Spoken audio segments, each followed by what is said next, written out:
Well, and that's a perfect segue into saying it is now 2 o'clock. So why don't we go ahead and get started with this separate meeting, but day 2 of an operations committee meeting, February 11th, 2 o'clock. This meeting is being broadcast on the school's YouTube channel. And let us start our meeting by standing for the Pledge of Allegiance.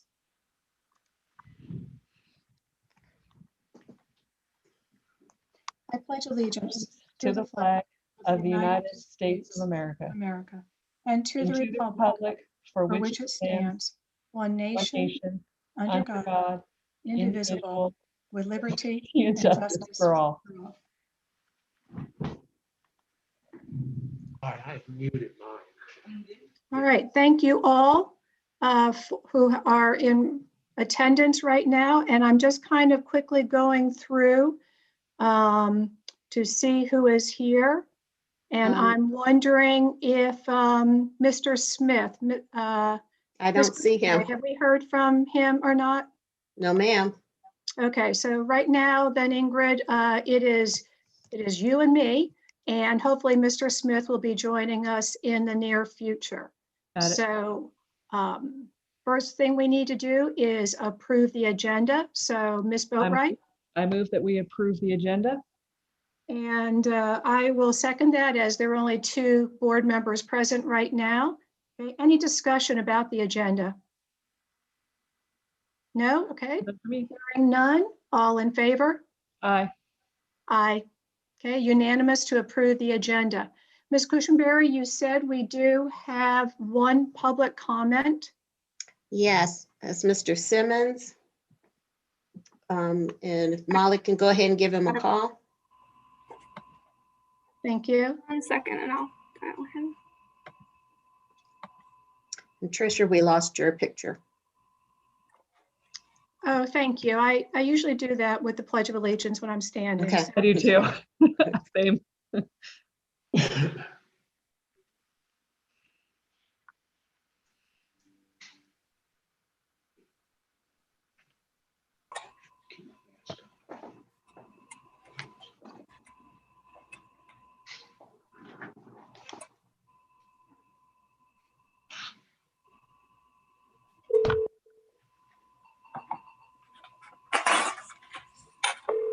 Can you hear it dialing? Yes. Yes. Okay.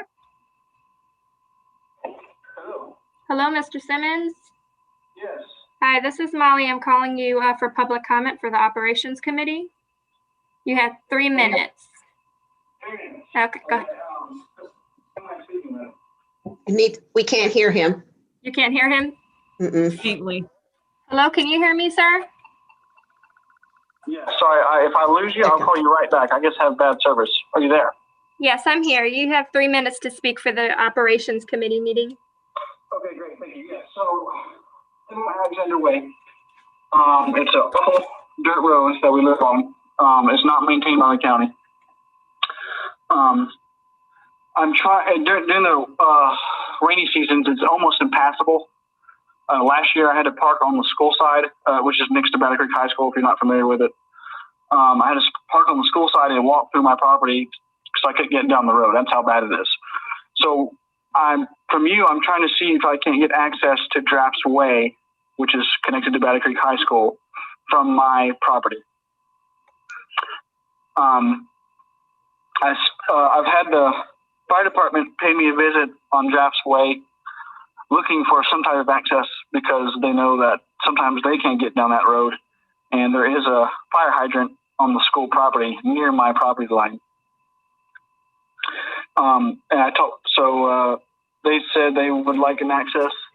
I called the fire marshal and he said yes. Anytime there's more of an option to get into places and patrol them or what have you, that is definitely beneficial.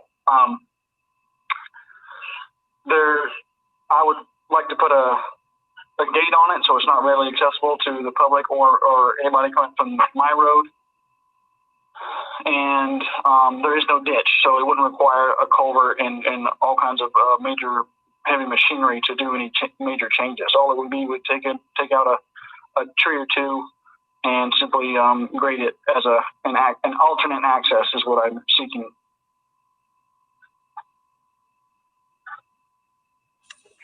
Thank you, sir. Yep.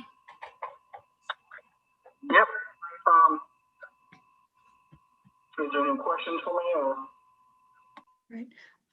Mr. Simmons, typically we don't make comment during public comment. This is Tricia Fidrich. I'm the chair of the operations committee, but I want you to know that we do appreciate that you called in for public comment and that we absolutely will take the comments you made into consideration. Is there anything else you feel we need to know? Thank you.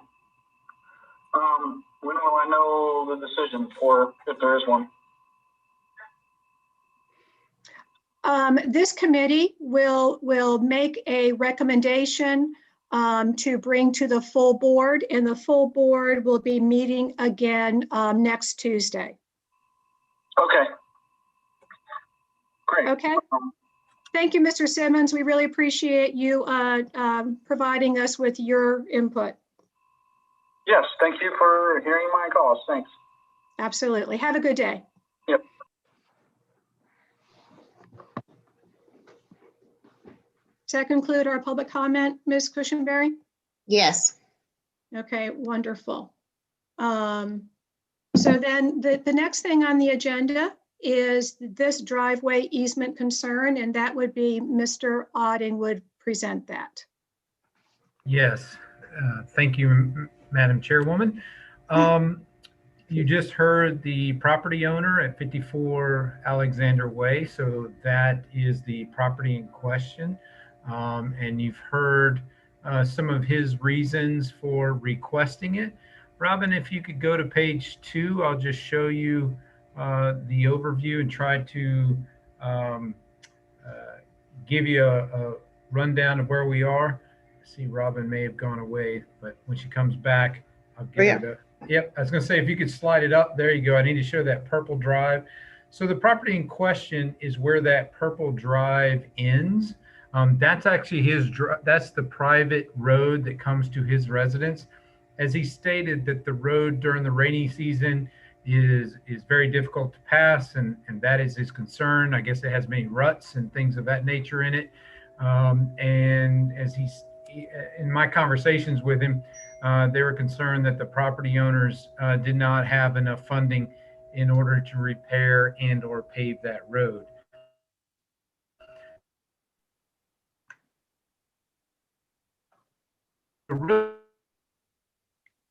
Robert, I think we're losing you there. Yeah, he looks pretty frozen. Yep. Yeah.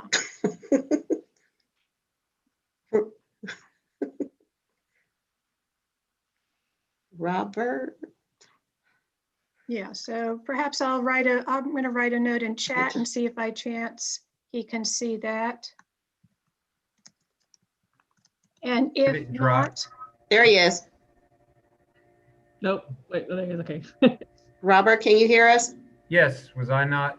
You were frozen and we lost you. I got it. I just got a message that my internet is unstable.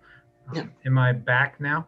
yes. The last thing you said was Where that did property owners did not have the funds to upkeep the original drive. That was the last thing. Right. So I don't know if I'll repeat it then. If you'll see in light green at the bottom of the property where it connects to the green roadway, that is the easement that they would be requesting. They'd be requesting a piece of the school district property in order to cross to get to Drafts Way. So what I was saying is, as of right now, Drafts Way is a private drive owned by the school district, dedicated only for the school use. For the most part, as soon as you give this property owner access, you've now turned Drafts Way from a private drive to a public drive, because now we would have, once you give him that easement, he will have to have access to his property any time of the day.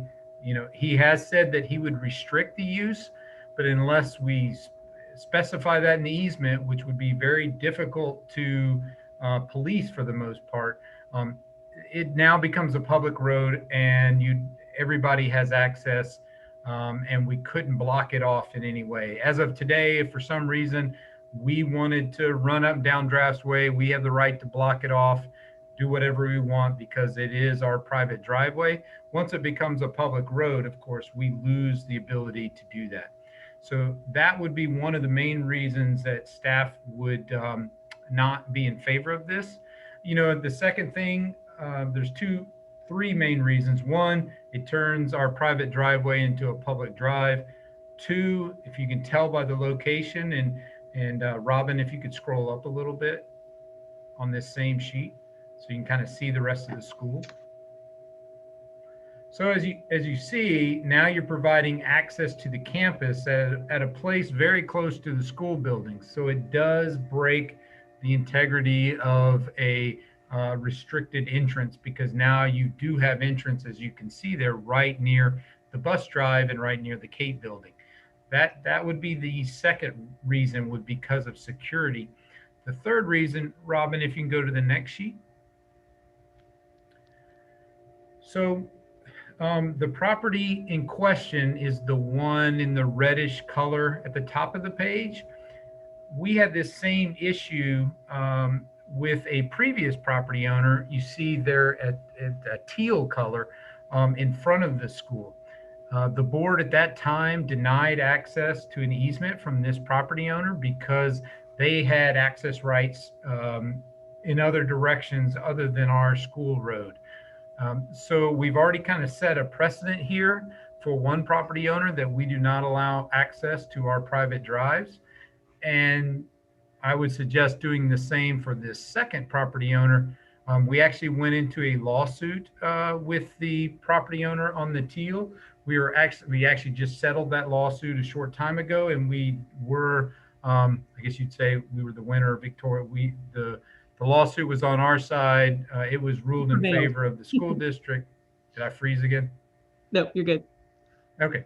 So I was just going to say that. So if we do grant access, I'd also be concerned that we will then have to grant access to this, the original property as well. So for that reason, staff recommendation would be to deny this request, and I will take any questions that you might have. Okay. Thank you, Mr. Otting. Ms. Boatwright, do you have any questions for Mr. Otting?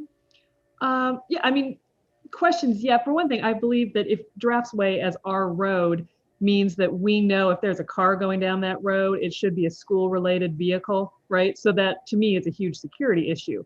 Are we currently blocking access to it, or do we just have the ability to block access to it?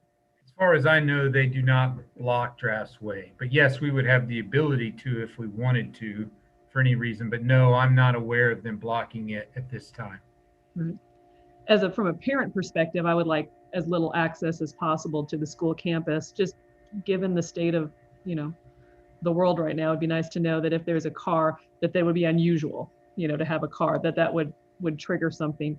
The other thing I would say is a concern too, is the property next to them looks pretty undeveloped. What if someone comes in, decides they want to put, you know, a bunch of houses in, and now we've got a semi-public right of way? It could get really messy. So Yeah, I guess it's not so much a question as a comment that I don't think it seems like a good idea. right. I am sympathetic to Mr. Simmons' plight, that the difficulty of maintaining a road to access his property. However, we have just invested a tremendous amount of time, energy into ensuring that our schools are safe and secure. It was one of the biggest points on our referendum, was to keep our schools safe. So to that end, I do believe that maintaining the integrity of the property within our total control is advantageous to the school district. Oh, sorry, I thought you were done. No, that's okay. Go ahead, please. No, the fire department he brings up, which, you know, they said that they would like to have two. They could still, if there was a fire, use Drafts Way without getting an easement, right? Doesn't the fire department have a right to come down that road in an emergency? Well, they would have the right to do that, but I believe there's vegetation there now. So if he'd have to clear a path for that. Oh, I But see. yes, if the fire department wanted to get there, they're going to get there however they see, even if it meant parking a truck on Drafts Way and having to walk, hoses through the woods or whatever to get to that house. So. I see. Okay. Okay. All right, just because I can't see everybody, I just want to double check, has Mr. Smith joined us? I want to give him the opportunity to weigh in on this. No, ma'am. Okay, thank you, Ms. Cushenberry. Will you just let me know when and if he does, please? Okay. Mr. Melvin Campbell is joining. Oh, wonderful. Okay. Ms. Boatwright, do you have any more questions for Mr. Otting? Nope. Okay. Nor do I. I think the information you presented to us in board docs with the reasons why the staff is not recommending this and recommending a denial of the request is well noted. And I think Ms. Boatwright's and our concerns are along those same lines. So Robin, do we possibly have a possible motion? And if so, Ms. Boatwright, if you feel so inclined. I have to put the names in there. Can I go ahead and make you the second so that it can pop up? Absolutely. So I put Ms. Boatwright as the maker of the motion. Okay, so Ms. Boatwright, if that motion works for you, if not, you can amend it. Nope. Want me to go ahead? Sure. Okay. I move that the Beaufort County Board of Education Operations Committee recommend to the full board to deny denial of the request for a driveway easement connecting 54 Alexander Way to Drafts Way. Yes. Just one thing, drafts, and that was my mistake, Robin, drafts needs to be capitalized. Even though I'm the chair of this committee, there are just two of us, which does constitute a quorum, but I will second this motion. Any more discussion about this, Ms. Boatwright? Nope. All right, let's call the question. Okay. All in favor? Aye. Aye. Okay, that would be unanimous. Okay. Great, thank you, Ms. Cushenberry. The next thing on our agenda is PE 8.0. It is community relations. And this is a performance expectation that Ms. Candace Bruder is going to impart information to us, but I'd just like to read what the PE says. Establish meaningful, regular, two-way communication between the district and/or school and home with processes for the effective handling of complaints. Maintain open and cooperative relationships with news media. Market the district and its schools. Proactively involve parents and families as partners in the education of their children by providing an open, responsive, and welcoming environment that treats all people with respect, dignity, and courtesy. And our job today is to see if the criteria presented in this PE supports that this PE is in compliance. So, Ms. Candace? Hey there. It's good to see all of you. Okay, so you've already reviewed the information in this PE report, so I'm just going to take a few minutes to point out some of the highlights and then answer some questions that you might have. Keep in mind that I was only in my position for a couple of months during the reporting period, so one of our favorite people, Jim Foster, is back with us this afternoon, in case you also have any questions for him. So, hi, Jim, welcome back. And also, please take into account that the normal reporting period for this PE was September 2019 through September 2020, and the data reflect that. Okay. So in terms of our website, our social media traffic has gone through the roof basically in recent years. We haven't seen comparable traffic increases on the school district's website, but that did change in a big way during the 2019-2020 reporting period, and we had the biggest page view numbers in the history of the website. We think that this was due mostly to community interest in specific issues like the Okatee trash fire and Hurricane Dorian's near miss and all of the concerns and changes associated with COVID-19. So social media, which is, kind of where a lot of our exciting news comes out of, as the data show, we had yet another year of dramatic increases in social media traffic with another 3,000 followers on Facebook. And while Twitter and Instagram aren't as popular, we had big percentage increases there too. We believe these increases were due to improvements in content, and that is due to the incredible work of our social media web content manager, Susan Lynch, who also gets great contributions from community services coordinator, Kristen Casper, and media production coordinator, Ron Lopes. And I will take a minute to say, I have a really great team. Everyone works together and they're very, very talented. The district is very lucky to have them. Ron's videos were viewed more than 800,000 a lot of times, 860,000 times during the reporting period. And while the school district does have a YouTube channel, most of our video viewership comes from linking those YouTube videos to our Facebook page. Videos are a key factor in improving content on social media, and Ron's work has really boosted our products. And his system of sharing the district-produced videos with local TV news stations was recognized with the 2020 Golden Achievement Award from the South Carolina chapter of the National School Public Relations Association.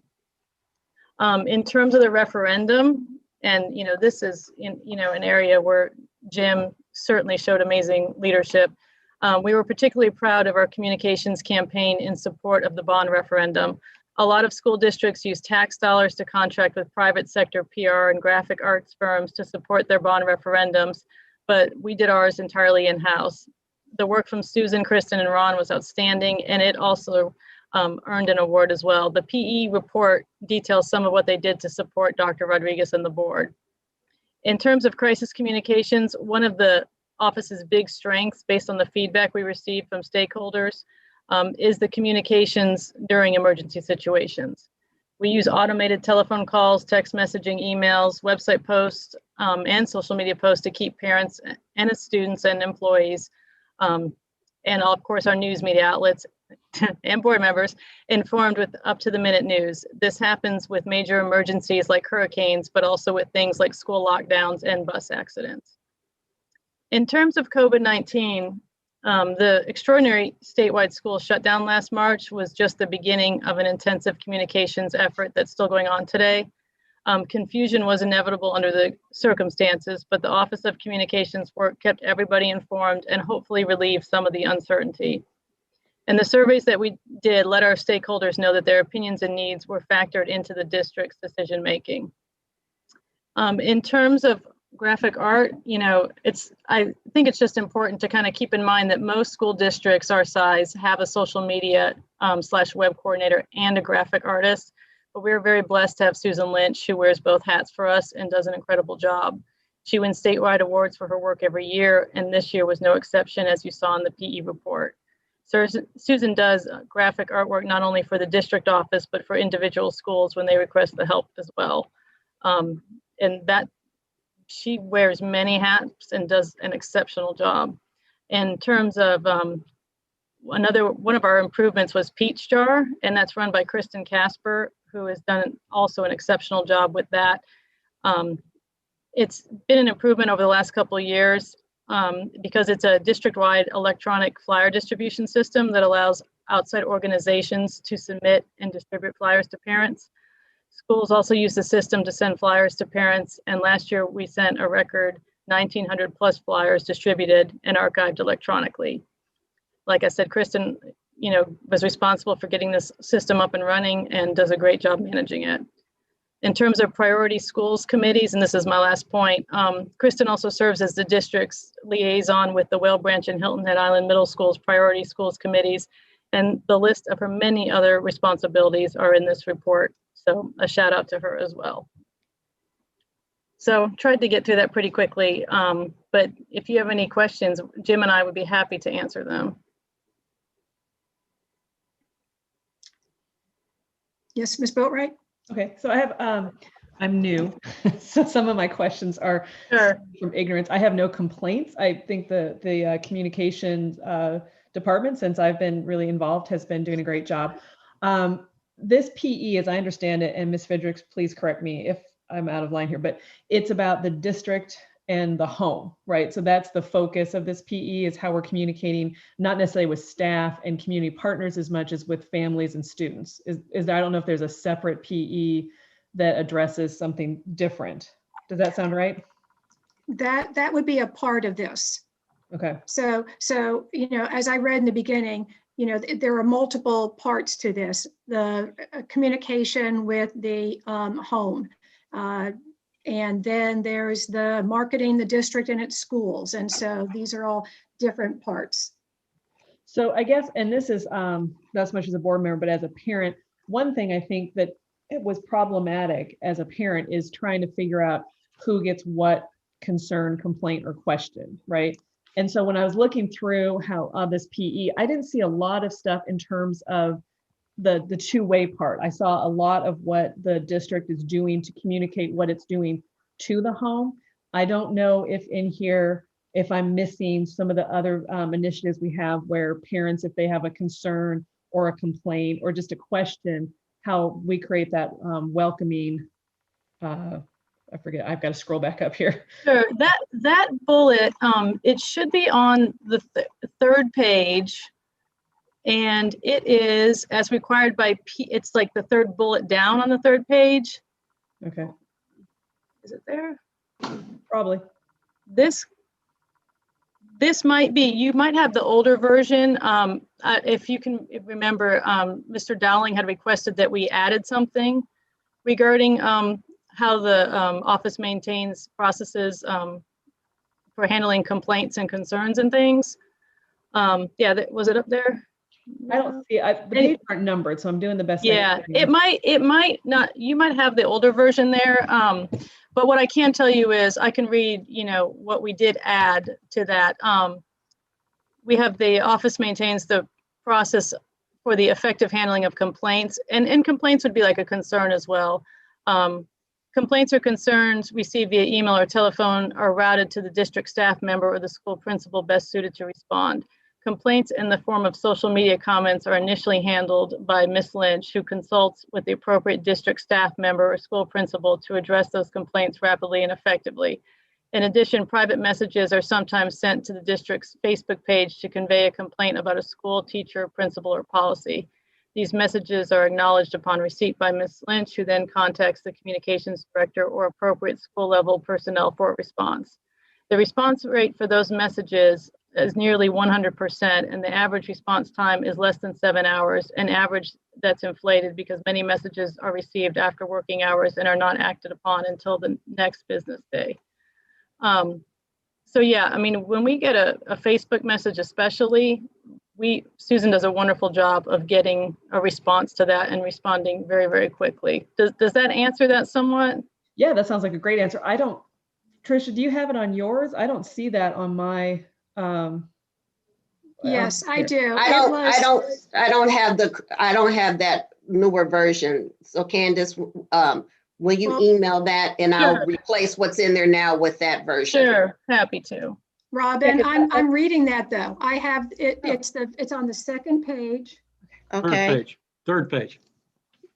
Well, in mine, you've got the cover page with the PE, and then I'm scrolling down to the very next page. It's the 1, 2, 3, 4, the fifth bullet. 2, 3, 4. There it is. Oh, I did have the right one in there. Okay. All right, I did do it right. That's funny. So to piggyback on Ms. Boatwright's comment, when I read that too, the question that popped into my mind is, once Ms. Lynch, who I agree with you, between Ms. Lynch, yourself, Kristen Casper, you guys have a lot going on, and I applaud you all.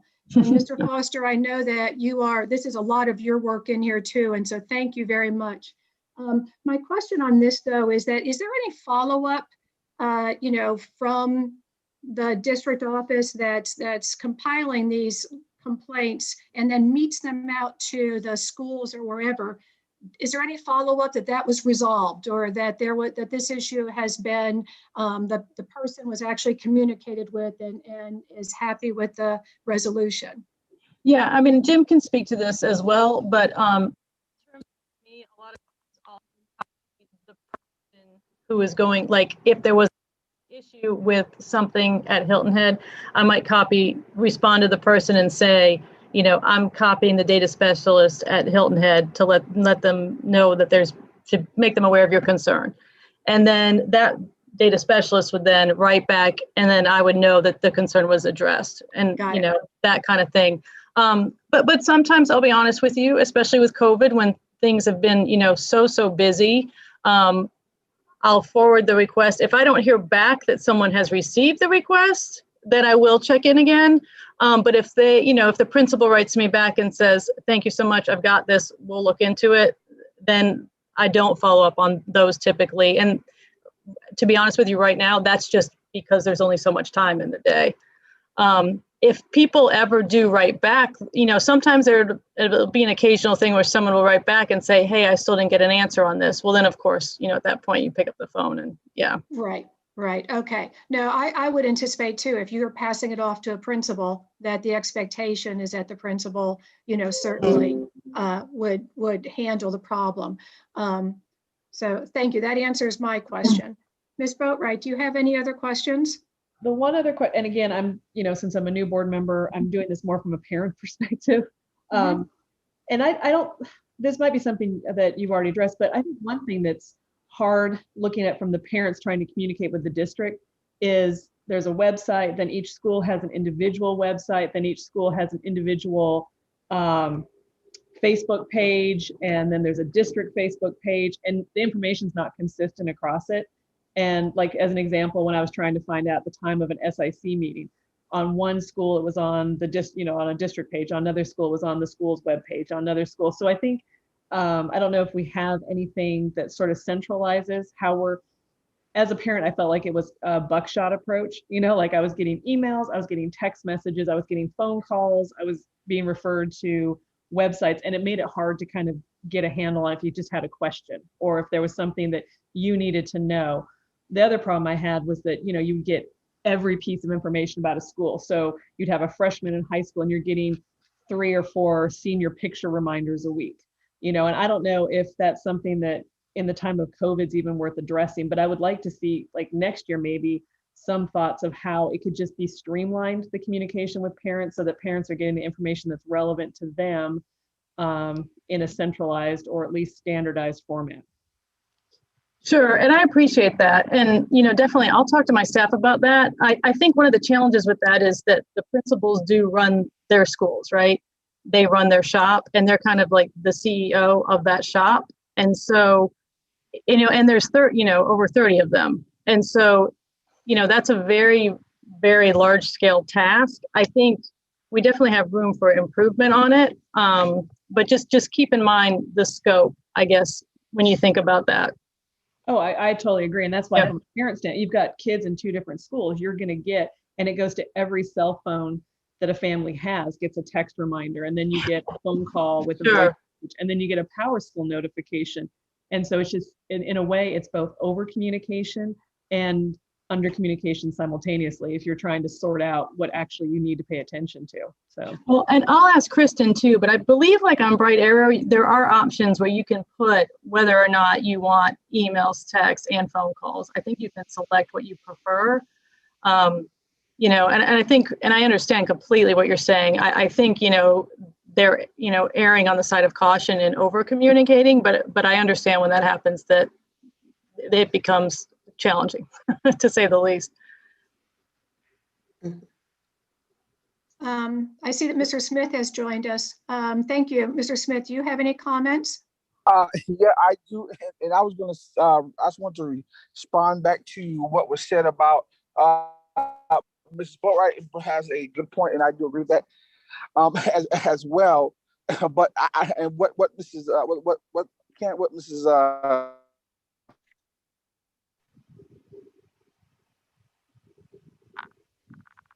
Well, William, I'm afraid we may have lost you.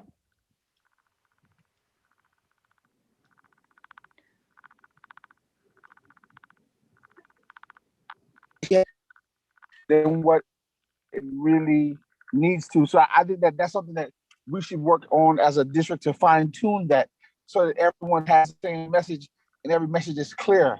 In which, yes, certain schools may have a couple of different things that maybe need to be altered, but all messages should be the same across the district, and that is a problem that I believe that we do have that. Yeah, and I will tell you, like, we have been trying to work on that, because there's always room to improve on that, right? Especially when there's 30, some odd schools. And so, when there are large scale initiatives, like, there'll be times when, the communications department will put together verbiage for principals and then ask them to share it, with their school staff, and their families. And we draft it so it is consistent. So, I think consistency is very important. I completely agree with you on that. And I think we're striving to do that. And I think we'll work on improving that as well. So thank you for bringing that up. Well, thank you. And I look forward to see the improvement in the future. Thank you. Sure. I have to make mention of having been with the district for close to 20 years. I have seen a massive amount of improvement in communication. Part of that due to, like you mentioned, Candace, the social media has just taken off, but I feel that our district has embraced that for the positive, embraced it for the good. Mr. Lopes is amazing with his productions.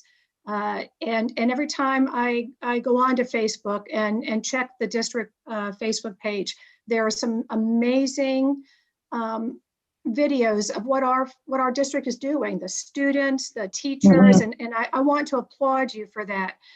As I went through this PE and saw the criteria that you presented here, what you and Mr. Lopes and Ms. Lynch and Ms. Casper, it's amazing that you all can communicate as widely as you do. So I'm very proud whenever I see those communications, and I so welcome you to the district. And like you had big shoes to fill, and Candace, you're doing a great job.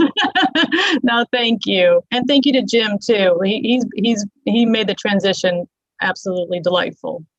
I am sure of that. Yep. Jim, is there anything you want to share? Just great to be with you again, Mr. Smith, Ms. Fidrich, Mr. Campbell, and Ms. Boatwright. Welcome to the board.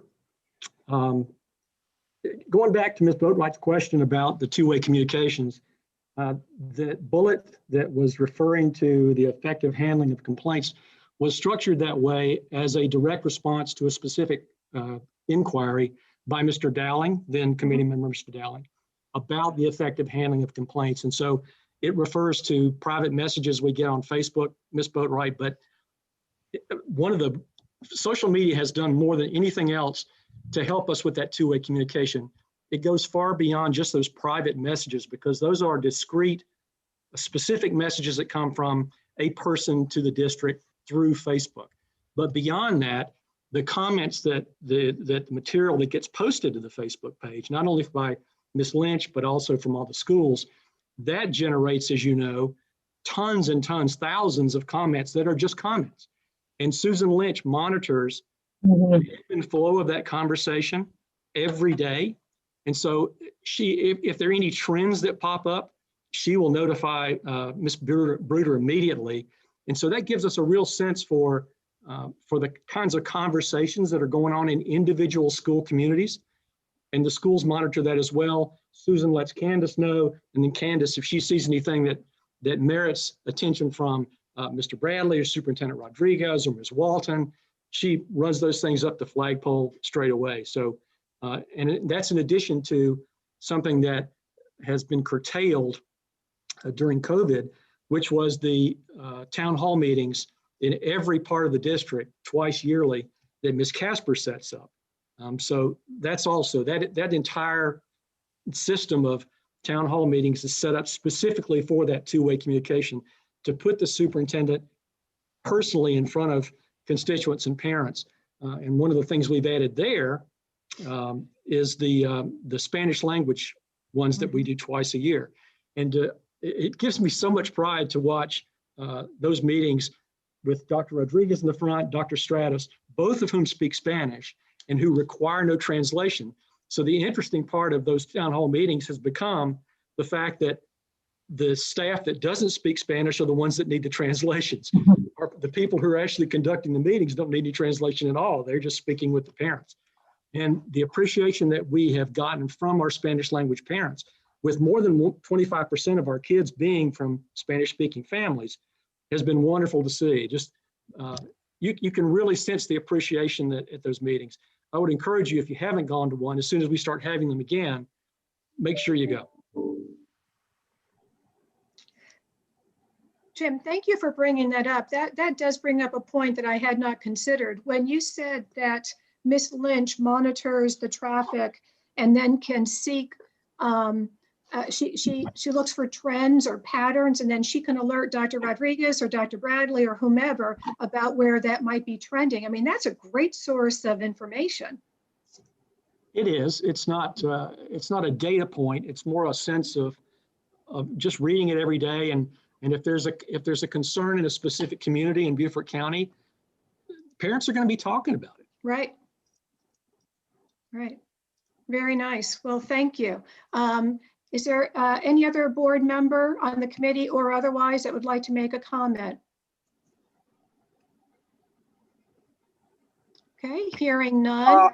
Yes, Oh. I was just going to respond. I did agree with you. The district has come a long way within the ramification of response and communications.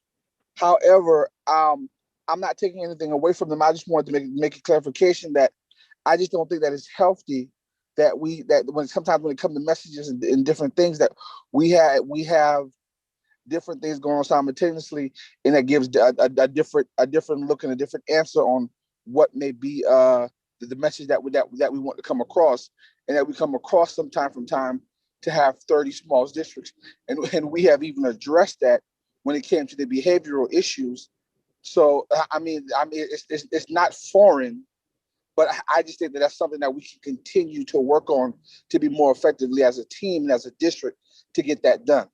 So I don't want to come across, I don't know if you may have taken it as though I was not giving the district credit. I am giving the district credit, but those are things that I think that we need to work on moving forward. Thank you. Yeah, if I may, Candace, Mr. Smith, consistency of messaging is something that has been an issue for a while. And so that's why I'm trying to think of a good example. Hurricane, for example, or COVID, anything that affects the district as a whole, the communications office, and certainly Ms. Bruder has been doing that with COVID, will create and sort of be the command center for standardized communication that goes out to the district. So even the material that the school sends out regarding district-wide issues, that is something that is coordinated through the district office, funneled out to the district, and to the schools, and the schools then funnel it to their parents, so that the message that a parent gets about COVID, for example, is consistent, no matter which school in the district your kid might go to. Well, and I just want to also piggyback on what Mr. Smith said. I have no criticism. I think that especially in the era of COVID, that y'all have done a great job. And I think that this presentation satisfies PE 8.0.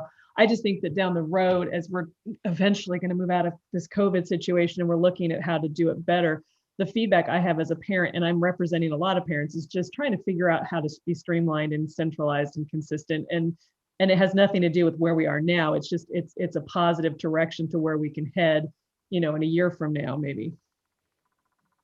But I think everything's, I have nothing but compliments for the communications department in a very challenging time. Thank you. That's awesome that we're all on the same page. Agree. Great. All right, to that end, if we might have, do we have a recommended motion, Ms. Cushenberry? No. We do. Other than, do you recommend to the full board? Right, I sent you one, but. Oh, you did? Uh-huh. Okay. Just for ease of typing it into board docs. Okay, I got that one. Let me look, I didn't see that. Okay. It's,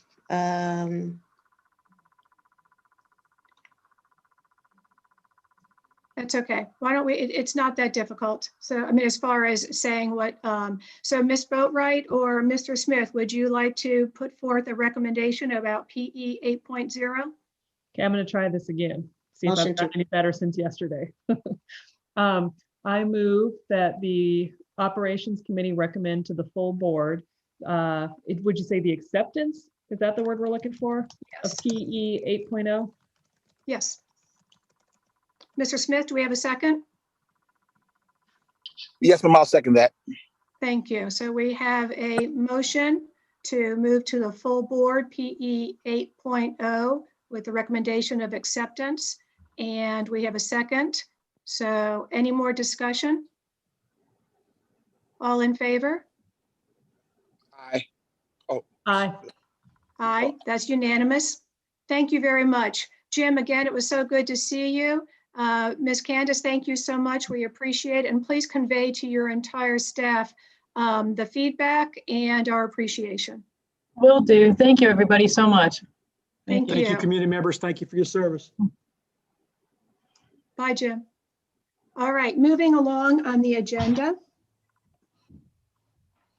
We now have Administrative Regulation HRS 51. Would that be you, Ms. Walton? She's muted. You're muted. Yes, that is HR, but I believe Wendy has the PE. Do you, Wendy? Are you there? Yes, I'm here. I'm actually. Wendy here. can present and I will answer any questions if you need any answered. Okay, And thank you, Ms. Walton. Yeah, good afternoon, board members. We have HRS 51 and 52 in one document. This is, I'm very happy and thankful for this because on December 31st of 2020, the Families First Coronavirus Response Act requirements for emergency paid leave and the expanded family medical leave ended, and our district is going to continue with the following leave provisions from January 1 through June 30th of 2021. And this district has tried really hard to help the employees. You all have seen that not only with this, but caring for employees and other things that are being done. So it's an emergency paid sick leave, and we've just spelled it out there what they can receive. Full-time members up to 80 hours of emergency leave, part-time receive paid sick leave up to the number of hours equal to the number of hours they work on average over a 2-week period. And then there's the eligibility requirements when there's a federal, state, or local quarantine related to COVID-19 or their health provider wants them to self-quarantine due to COVID-19 concerns. And then their pay is specified. 80 hours of emergency paid sick leave and part-time paid sick leave up to the number of hours that they work. So I just want to thank Ms. Walton and HR for caring so much about our employees, because they do. Thank you. Ms. Walton, if you can answer, I don't know if you have anything else to add, Alice. No, I think it's pretty self-explanatory. We wanted to run these benefits out to employees because we were still in the middle of the pandemic. And as you know, in order for us to be safe and try to encourage our employees to stay home if they're sick, they're always going to be aware if they don't have sick days to use. So the extra, in essence, what the district is doing is giving every employee an extra 2 weeks of sick leave so that they don't have to worry about being home, not being paid, and they can stay home if they're sick. Thank you, Ms. Cartledge and Ms. Walton. Ms. Boatright or Mr. Smith, do you have any comments about these ARs? Nope, I don't. So basically, The this was, district's doing a good job of taking care of its staff, so that's awesome. Mr. Smith? I was just gonna say, so basically, this has been designed so that they don't have to use their sick days due to COVID. Is that correct? That is correct. And this is a one-time advantage. I mean, a one-time dual, or how would that work? This is effective, as you know, the federal government canceled the COVID sick leave emergency pay December 31st. So this is effective January 1st to the end of the school year, June 30th. Thank you. Thank you very much. I have no more questions. Thank you. Okay. When I read this, prepping for the meeting, I did feel some great deal of pride that our district would do this, to extend this for an additional 6 months. But Ms. Walton, can you share with us the economic impact of this on the district? If this is no longer going to be covered by the federal government, right? This will be covered by the extra CARES fund that we're receiving from the state. So it's at no cost to the district. Excellent. So okay, we're taking those funds and reverting that to sick leave for employees. Okay. All right. Yes, wholeheartedly think this is a fabulous idea, and hopefully the previous conversation we just had about communication, this will be communicated loud and clear, because like Ms. Boatwright said, this is taking care of our teachers and staff. So again, because these are ARs, we do not approve or accept these, but we just are made cognizant of the salient points that have changed. And so Ms. Cartledge, you will be bringing this forth at the next full board meeting? Yes, ma'am. Thank you. Wonderful. Thank you very much for all the work on that. Appreciate it. Thank you. Thank you. I have a question. Is Mrs. Cartledge is bringing this up? Is she bringing this up under the superintendent's report, or is she bringing this up under the operations committee? Under operations committee, I think is what you all want me to do, isn't it? Yes. That would be, yeah. Right, since it was presented here in the operations committee, I think it would be appropriate to do so. I agree. So at this time, I make a motion that we bring this AR before the operations committee. I mean, before the full board, excuse me. Okay, there's a motion on the floor. Ms. Boatwright, do you have a second? Sure, I'll second. Okay, great. All right, any other discussion? No, okay. Hearing none, all in favor? Aye. Aye. Unanimous, thank you.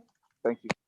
All right, our next topic is to have a discussion about teacher retention.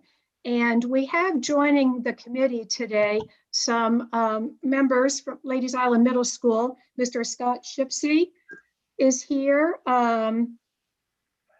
Miss Ruth James is here. Is Ms. Shockley and Ms. Chapman here, Mr. Shipsey? No, they're in class trying to get some release time and hoping they show up in a few minutes. Ruth, James, and I are in the same room, and that's why we have our mask on. If you have a hard time hearing, just I'll drop the mask. Okay, I hear you loud and clear. And so what I was hoping is I'm going to just give a little introduction, and then Mr. Shipsey, perhaps you can fill in some of the details. Right. Prior to the new year, there was some conversation amongst Mr. David Stribinger, the former chair of the Operations Committee, with some members of Ladies Island Middle School, Mr. Shipsey, yourself, and other members.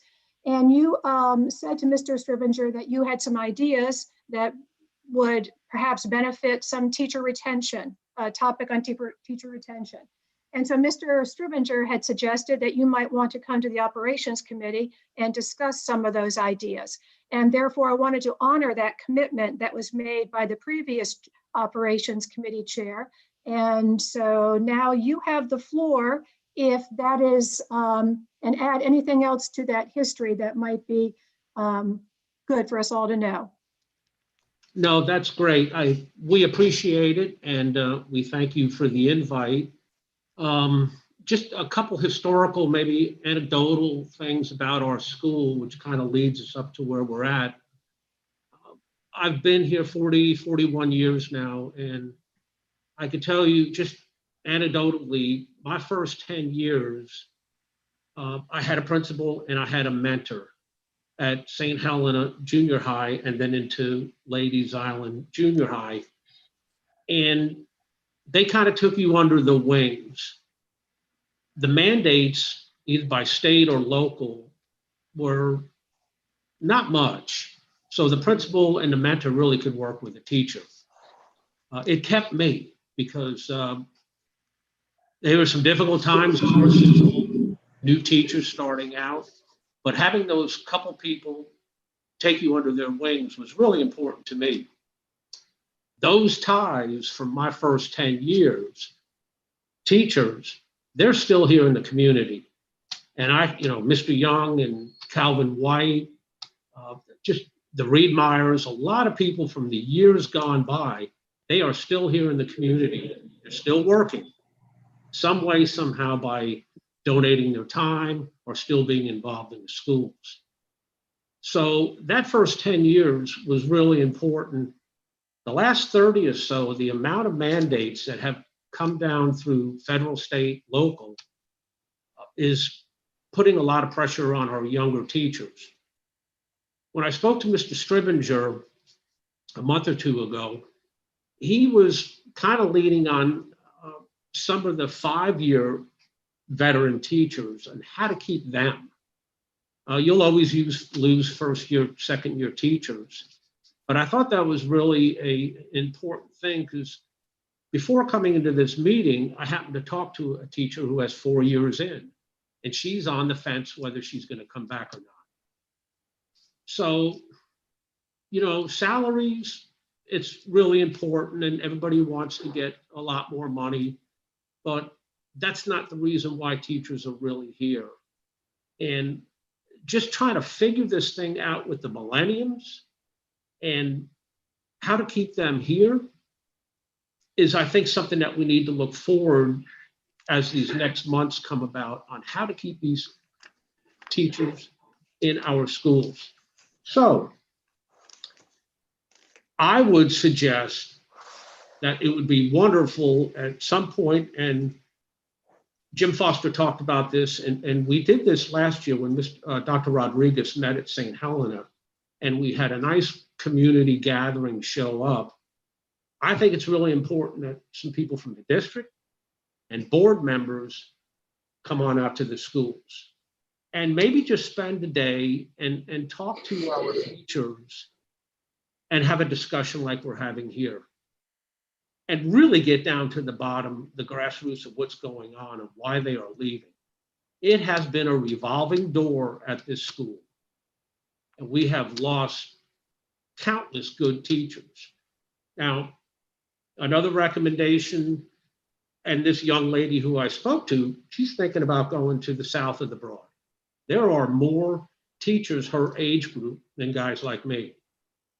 And I think that's really important when the hiring is looked into, is placing these new teachers in a place that's going to fit for them. Probably the most underlying factor is having strong leadership at our school. I think Dr. Brown's doing a wonderful job here. I could tell you Dr. Wall was here for 10 years and he built a strong foundation with the community. Really important. When my kids went through here, my children, we had a new principal every year. And you just can't gain any traction that way.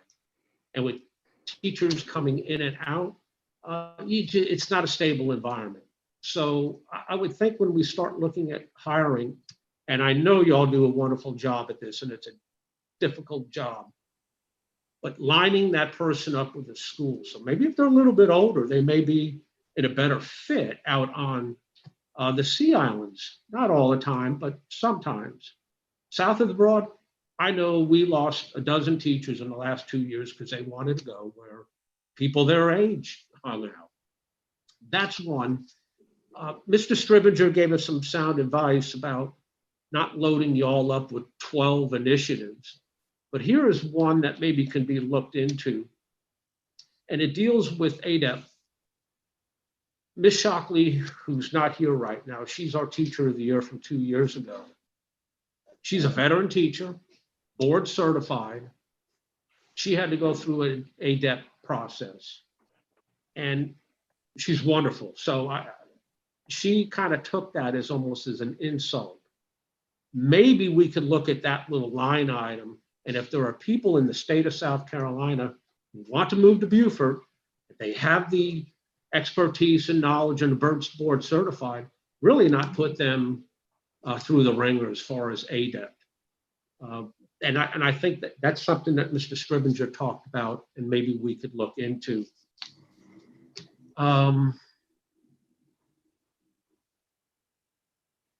Those are my three. I'll let Ruth add any in onto her, because Ruth is actually a former student of ours here at Ladies Island. She's a parent of a student here. She's our parent liaison. But I would think just finding the right fit for the person at the school.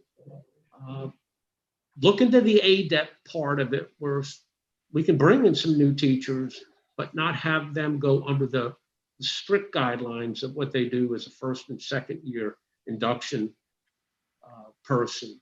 So Ruth and I are right here together, so I'm just going to pass it over to Ruth. Okay, thank you. Can you hear me from his computer? Turn on yours. I'll turn mine on. Okay. You have to mute yours. So, hello. I am. Oh, the sound. Nope. Okay. Okay. Nope. So we'll do it this way. So as a parent liaison, my job is to create a partnership between the community, the parents, and the teachers. One of the things that we've started working on is community partnerships, sending out letters, donations, but we've also Ms. been James, working really hard. Oh. You do have quite a echo in the background. Oh, he's gonna leave. He's gonna move up. Maybe if Mr. Shipsey could mute and you just use yours, or vice versa. Yes, he left the room. Can you hear me now? We see him walking. Okay, great. Yeah. So, and I can take my mask off. Ooh, good. So one of the things that we've just been trying to do, like Mr. Shipsey said, is trying to make the teachers feel as welcomed as they did when all of the parents realized they had to teach their kids at home.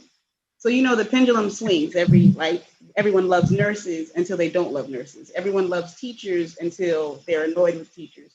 So we want to create this love consistently, because we know that the teachers are overworked. There are things that they've been asked to do that they've never had to do.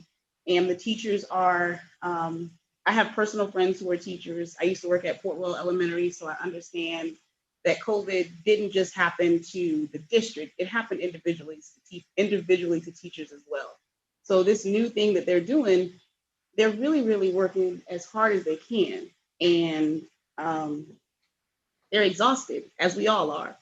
But if there was just a way, it's not just money. I think that it is money, but it's bigger than that. It's feeling as though they're heard. It's feeling as though they're actually being listened to. Like if they say things, that's something that the district won't turn around and do something completely opposite. By having parents more involved and more engaged, I think that will alleviate some of the stress that the teachers are feeling. But just having leadership that is on the ground, that doesn't forget what it was like to be in a classroom. Yeah. But Mr. Shipsey is phenomenal, so that's why he has all of the ideas. Ms. James, do you mind if I ask you a question? You're the parent liaison for Ladies Island Middle School? Correct. Does every school have a parent liaison, or is that school by school? Typically, it is a Title I school that has a parent liaison. There are some Title I schools that don't have them. There are some that are part-time. But as Mr. Shipsey said, I'm a cougar, I grew up here. My parents live right outside the middle school gate. So it was an honor to come across the bridge and be the liaison, because I feel like there's such a rich community here. So there's one here. St. Helena has one, I believe, that's part-time. Beaufort Elementary, Mossy Oaks, Robert Smalls just hired another one. But every parent liaison at every school has a different mission, and it really is based on the principal. What would you say your mission is for you For me, it is to educate the parents on the benefits and on the things that are available to them. So food banks, education if they want to go back to school, if they want help with parenting classes, if they want help with fitness classes, if they need help with it, if they need help doing their kids' homework, or if they need help just learning how to communicate effectively with their child's teacher. So you're sort of matching up resources that exist in the community to the parents. Correct. And the goal is to get them to be more engaged in the school and in their children's education. Correct. How do you feel, how do you measure success in that? Like, how do you feel when you've done that well? What's the end result? Well, the end result will be, I believe that the parents will really be in the building. We won't have to beg members for PTO. We won't have to beg people to be on the SIC. Kids will then have better scores. Like they will have better test scores. Why? Because they have more help at home doing their homework. Very difficult for a parent to help with homework if their education stopped prior to what grade their kid's in. We have a lot of grandparents who are raising children, and the math looks different every year. So. Yeah, I know. I'm in the same boat. Right, as an 8th grader, like I don't need, but it's also putting the power back into the teachers. Like I tell my son, I'm not your teacher, you have teachers. Like I'm not homeschooling you, you have a teacher, email her, right? But I think a lot of parents aren't aware that that's even an option. They have been given this virtual learning, but they aren't looking at it as an opportunity to teach their children how to send an email, right? Teach their children how to be in charge of their education.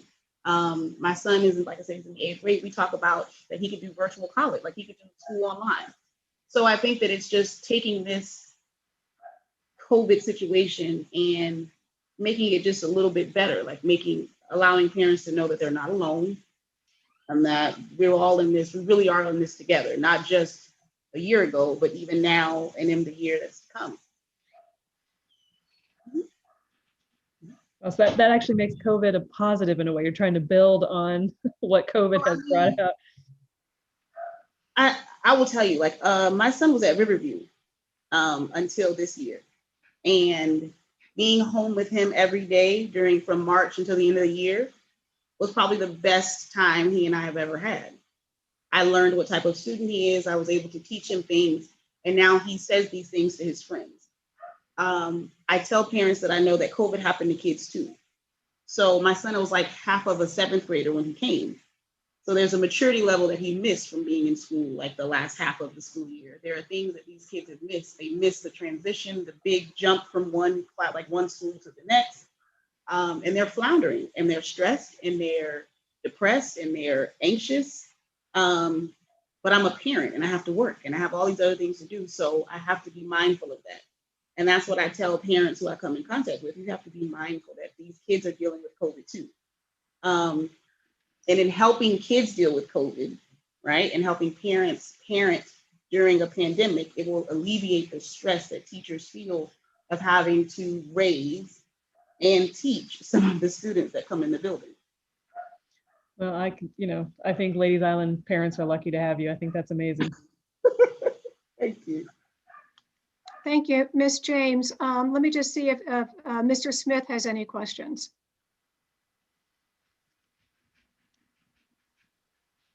Mr. Campbell? Yes, sir. I'd like to make a comment. Very, very welcome conversation about teacher retention, and it touched on some of the more important items. I too taught in Beaufort County for more than 20 years, and I understand the significance of the connectivity between parents and school, especially for teachers. And many of our teachers come from other areas and they really don't understand the niches of the community. So parent liaison, like Ms. Toms, is very, very important to have. And I think, that's right there is a starting point for our consideration when it comes to teacher retention. Do we have a couple parent liaison in the schools to make sure that connectivity is being made to help the teachers feel like they can reach into these homes. A lot of times, just being isolated from the students' home situation makes it tough to teach. And I think that's a starting point there in terms of what we can do without focusing on any one particular teacher to make the whole climate of the school better. And the climate is what keeps teachers. So thank you for allowing me to make a comment. Yes, thank you for your comments as usual, Mr. Campbell. Greatly appreciated. Ms. James, could you say a little bit more? You said teachers need to be listened to. Could you expound on that comment?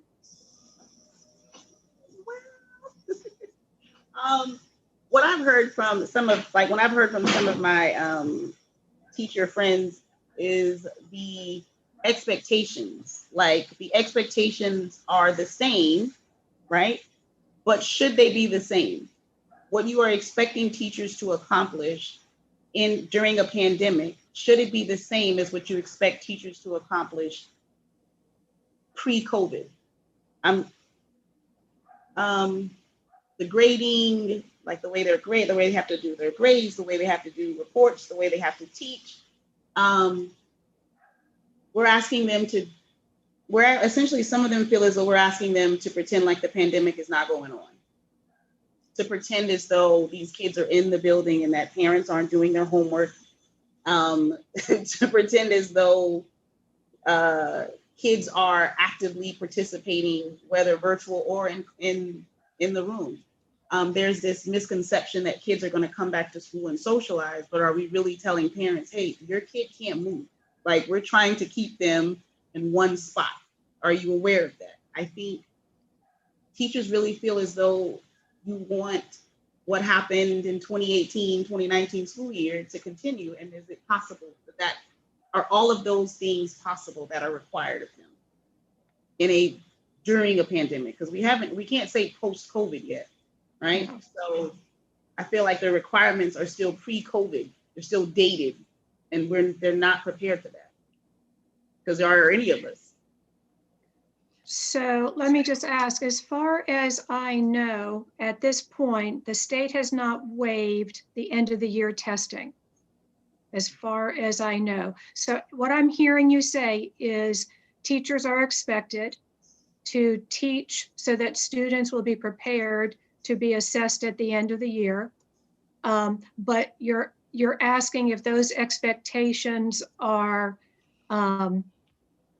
valid right now during this COVID time, or is it more than the instructional expectations? Can you help me get a clearer picture? I think it could be just. I mean, I think that the expectation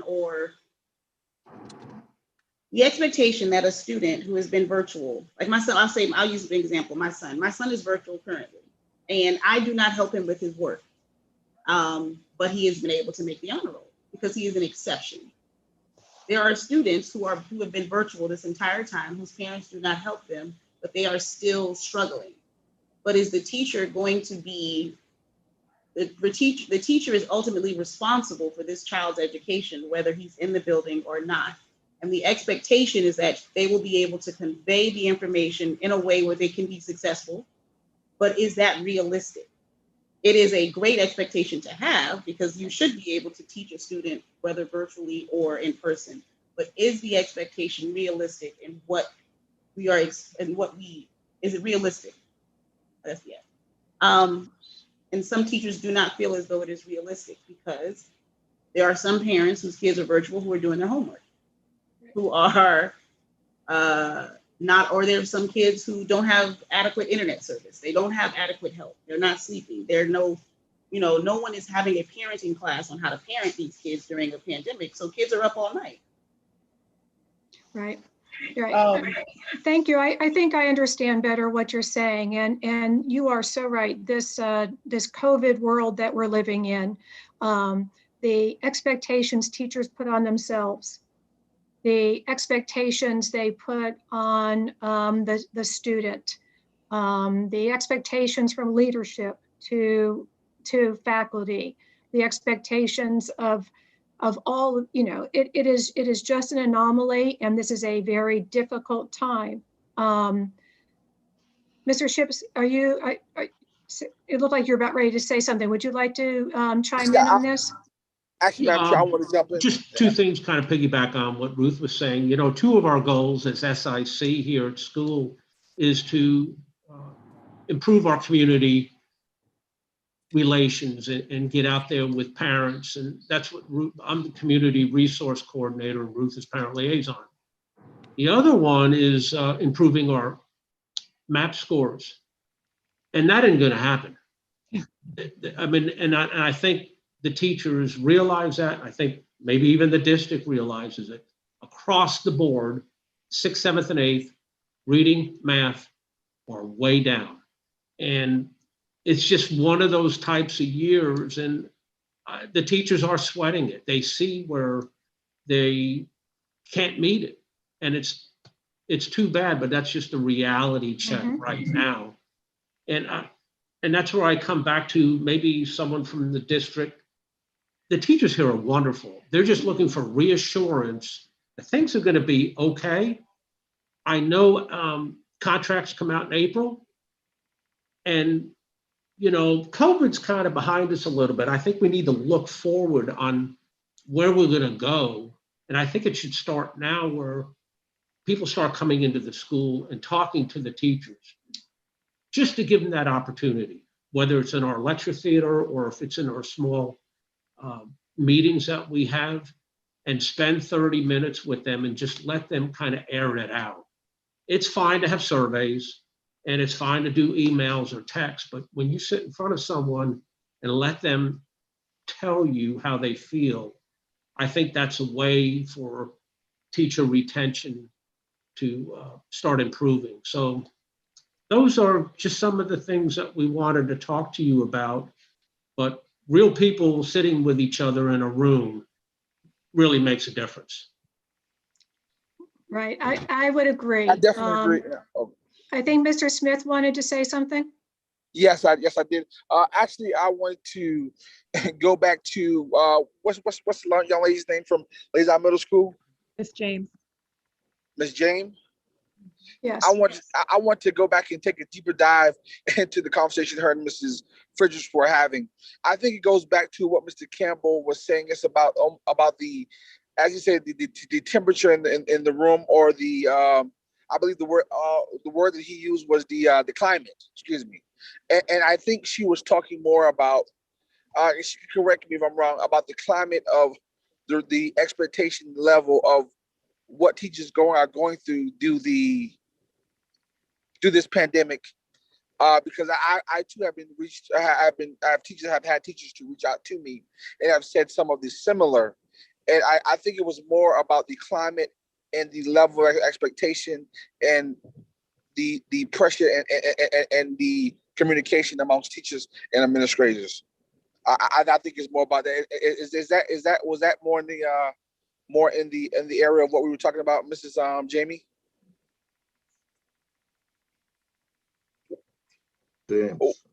Oh, Miss James. No, I mean, the teachers that I've spoken to, hold on. The teachers that I've spoken to, nope, that's not. I think that they can hear and they feel listened to by their administrator. I've been at 2 schools this year. I would think that it's more, they understand that this is something that's coming from the district that is a requirement of them at a school level.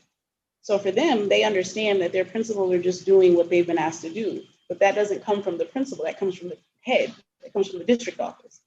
So I think that that's where they are. They're not, it's not a, so to answer, no, it's not about administration. It's about what is the district requiring of the administration. Can I say something? Yes, please, Mr. Campbell. Yeah, I think they're both making the same kind of point, and that point I was trying to make, and I think Mr. Shipley kind of pointed to it in terms of the feelings of the teachers and what expected of them at this point could create some anxiety that we are not alleviating to any degree. And I think what they're asking us to do as administrators and as, quote, the district, is to come down and reassure them that we're not creating undue pressures, and we do have a sense of what's real with the pandemic and what's going to happen with the schools. We know those schools aren't going to be the same, and we are thinking about how do we go forward from the schools as we go on, what kind of things we have to put in place to catch up, and what kind of things we have to put in place for the new norm. So I think that's where it is, and it is still about culture, and as Will is saying, but I think the message has to be sent from the top down through to create the culture that I envision would help alleviate some of the anxiety of the teachers. I know, because they're looking at it from both ends. Parents are expecting certain things, and the schools are not happening, and the district is expecting certain things, as he mentioned about contracts. Who's going to be happy when contract time comes around?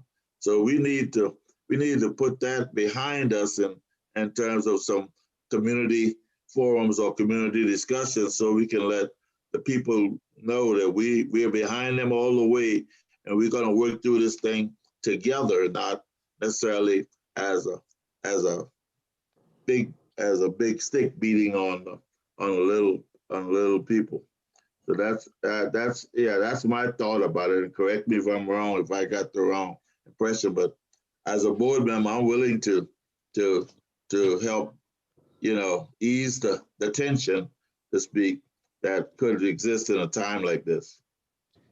And I agree with you wholeheartedly, Mr. Campbell. You spoke to my exact point, and that is how where I was going with it, and I agree with you 100%. And that is Ms. where Boatwright? Oh, sorry, Mr. Smith. I thought you were finished. Ms. Boatwright? No, and I agree also. I think what I'm hearing a little bit, and correct me if I'm wrong, from the teachers is, and I have an 8th grader as well.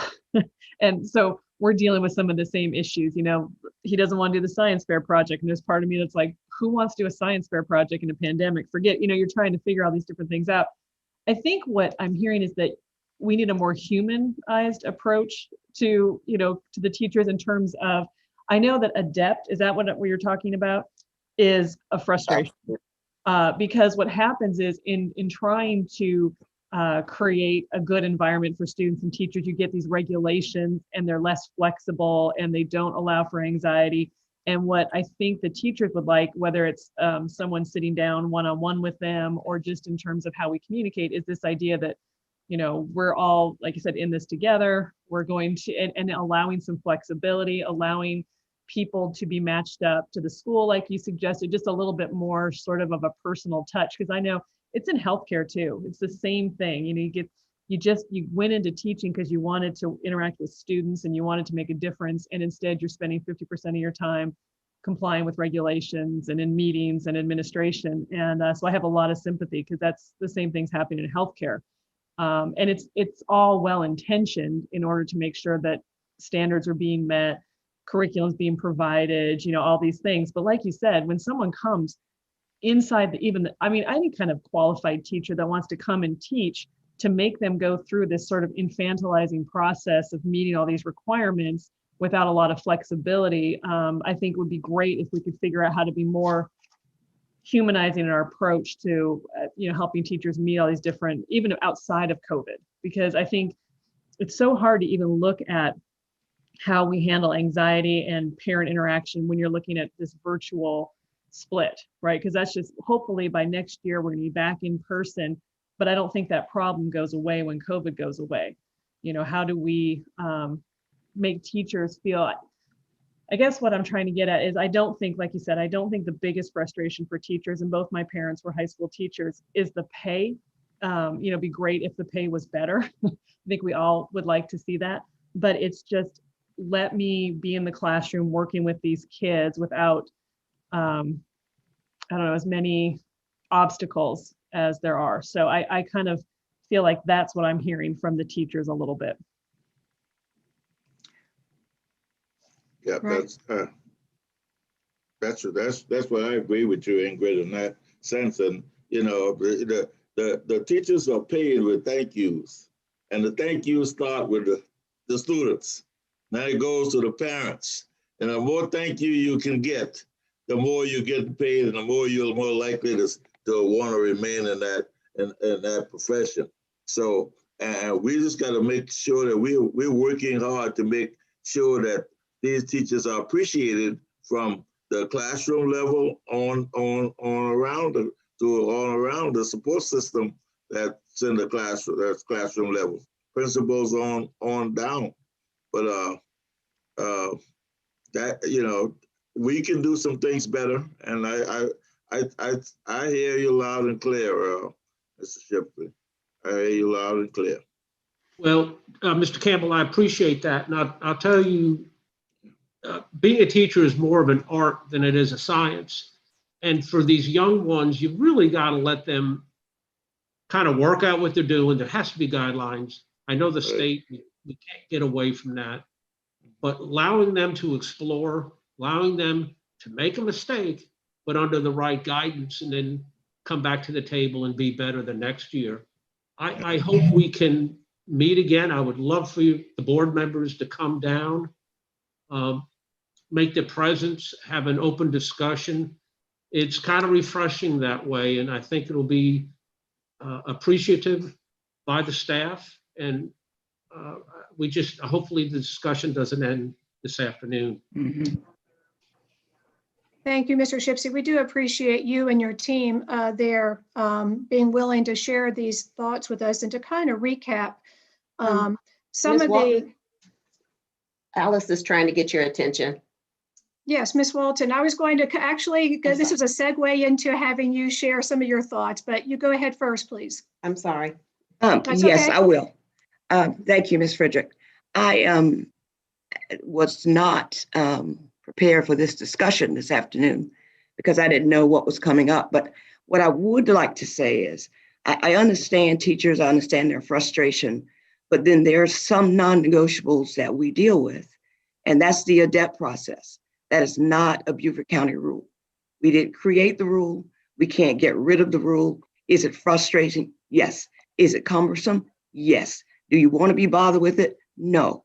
But teachers in South Carolina is mandated to participate in order to keep their licensure. So I just wanted to put that on the table, because a lot of times, if we could say, yeah, we're going to take ADEPT off your plate, teachers would be happy, but we cannot. And I would love to, with this group, at some other point, talk about what we already do for teacher retention, because it's not like Beaufort doesn't have a plan. We haven't looked at this, and we don't struggle with this every day, every year. So at some point, I'd love to sit with all of you and talk about that. Thank you, Ms. Frederick. Yes, Ms. Walton, and that's what I was going to segue into, is that I know that there are certain guidelines from the state that you have, you know, the district has no option to do away with. Just like I know that there, as I was alluding to, about the expectations of what students are learning.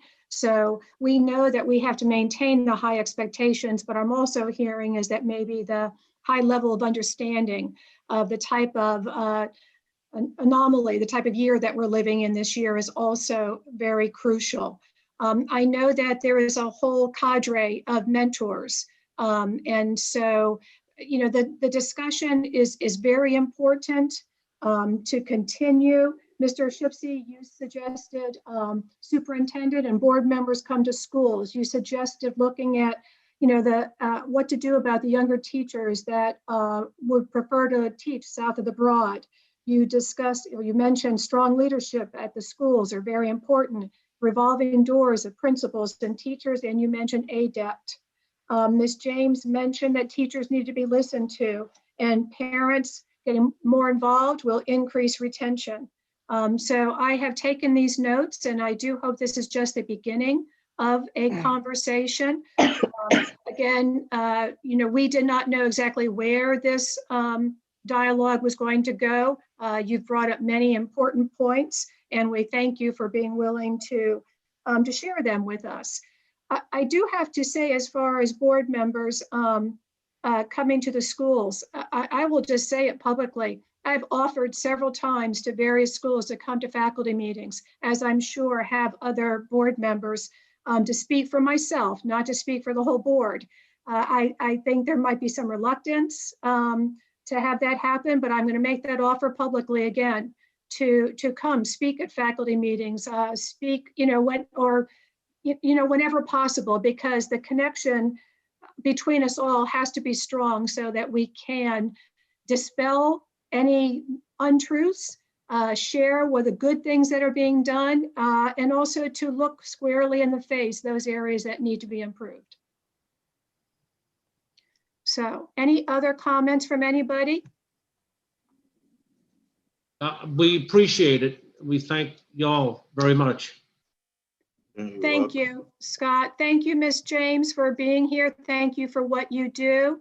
Ms. Walton, thank you for addressing briefly some of those concerns. I know that we didn't have them enumerated as to what they would be because this was the beginning conversation.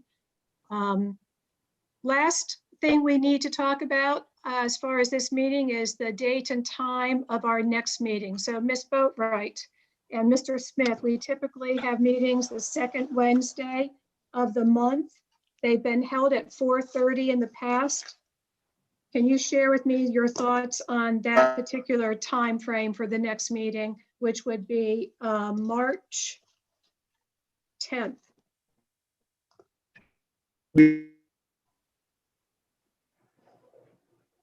Ms. Boatwright? It looks like Mr. Smith's trying to speak, but it's getting broken up. Right, yeah. We'll come back to him as soon as we're able to hear what he's saying. Yeah, Wednesday, the second Wednesday's fine. Like I said earlier, I will make it work. I would like to do it during the day. Okay, Mr. Smith, are you able to hear us?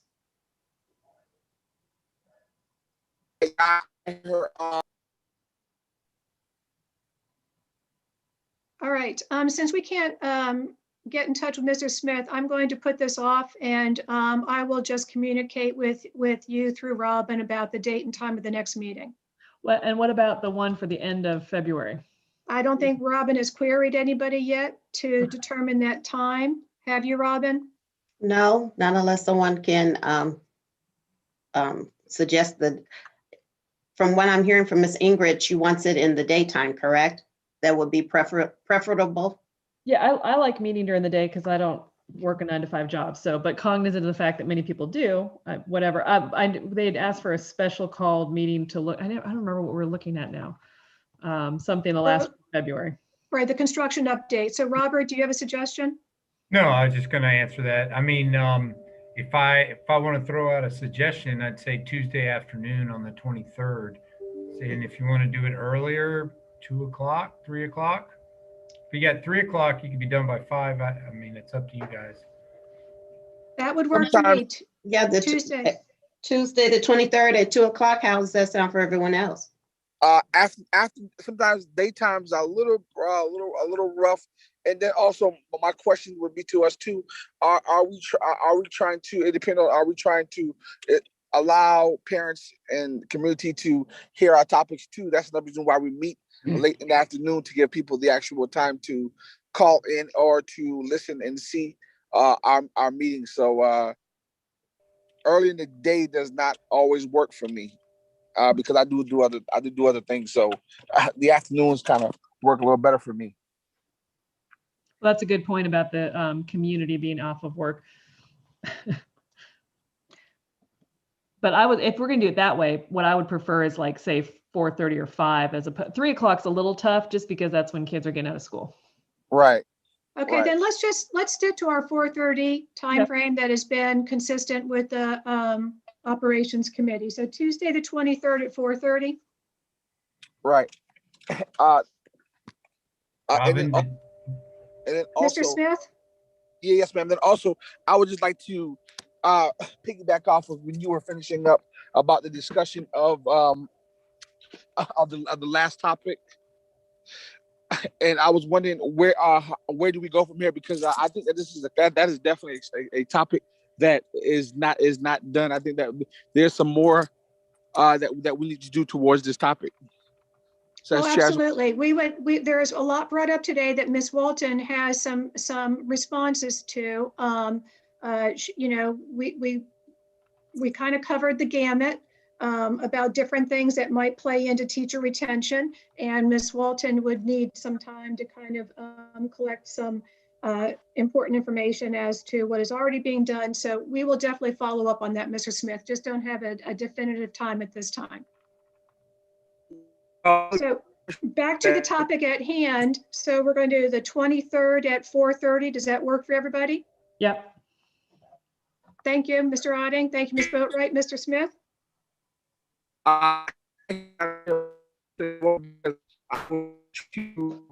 Okay, so I can't hear you, Mr. Smith. So we will confirm this by email. Do we have a motion to adjourn? I move we adjourn. Okay, and since Mr. Smith is not able to partake, I can hear, then I will second it. All in favor? Aye. Aye. Thank you, everybody. Meeting is adjourned. Oh, and Miss Walton, Miss Walton. So the